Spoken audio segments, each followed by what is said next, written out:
Всем привет, с вами канал Все про Android. Сегодня у нас еще одно видео о возможности передачи файлов между различными операционными системами мобильными, и также это работает и с Windows. Работает это между Android и Android, работает это между Android и iPhone, Android и персональный компьютер, Android и Mac, Android и Linux. Приложение мультиплатформенное, то есть скачав его по ссылке с F-Droid или же GitHub, также я дам АПК-шку, кого заинтересует, в Телеграме, вы можете, установив приложение всего лишь на один смартфон, полностью расшарить внутреннюю память, а именно карту памяти, или же выбрать определенную папку. В чем прелесть? В том, что приложение мультиплатформенное. По заявлению автора оно работает как по точке доступа, так и в локальной сети.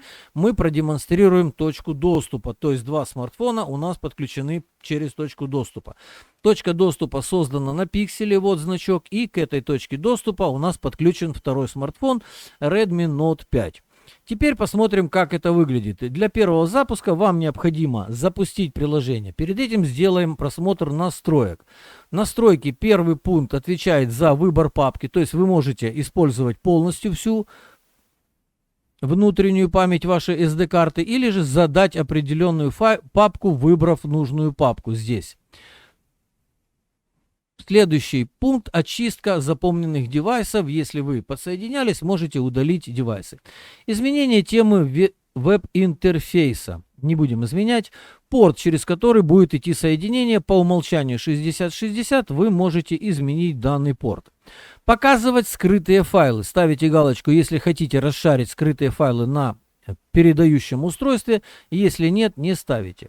Следующий пункт позволит вам запретить доступ и изменение файлов на данном устройстве. Force Download. Этот пункт отвечает за быструю загрузку без показа превью данного файла, который вы будете отсюда передавать. Privat Mode запрещает доступ ко всем, кроме выбранных файлов. То есть вы выбираете нужный файл, и, соответственно, только со второго устройства будет доступ только к этому файлу.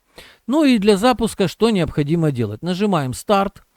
У нас есть уведомление о том, что запущен сервер на определенном устройстве, его адрес, о котором я уже говорил. Выбрав пиктограмму QR-кода, вы можете со второго устройства камерой сфотографировать или же отправить ссылку на IP-адрес, по которому будет запускаться данный сервер. И теперь дальше все довольно просто. Открывайте любой браузер, который есть на устройстве. Вот наш IP-адрес. Можете его вводить вручную, как вам будет удобней. И у нас откроется интерфейс. Сейчас я никогда не переводить английский, чтобы у нас не мешалась данная надпись. И теперь у вас есть доступ. Да, по Privat моду я сразу переключил. То есть, как видите, у нас включен Privat мод. И здесь по иконке вот этой вот вы можете выбрать только файлы, которые будут разрешены. То есть выбираете разрешить и открываете нужные вам файлы. Сейчас я его отключу, Privat мод. Кликнул я здесь неправильно. Далее, теперь нам необходимо обновить.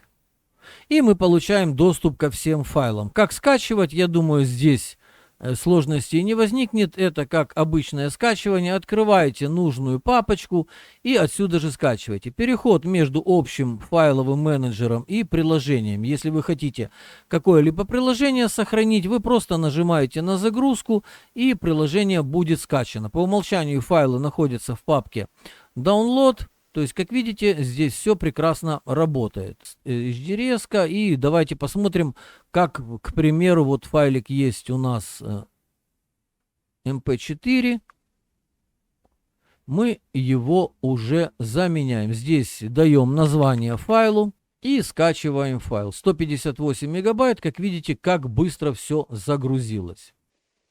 Если в режиме Force Download вы снимете галочку, тогда вы с другого смартфона можете просто просматривать фильмы, там, видео какие-то в режиме реального времени. Примерно, я думаю, все понятно. То есть мы на устройстве, на котором установлена программа, запускаем своеобразный сервер, который будет работать с выбранными вами настройками, и, естественно, со второго устройства получаем доступ к этому серверу. По окончании работы вы можете просто остановить данный сервер, и доступ будет закрыт. Я на этом буду заканчивать. Подписывайтесь на канал, оставляйте комментарии. До новых встреч!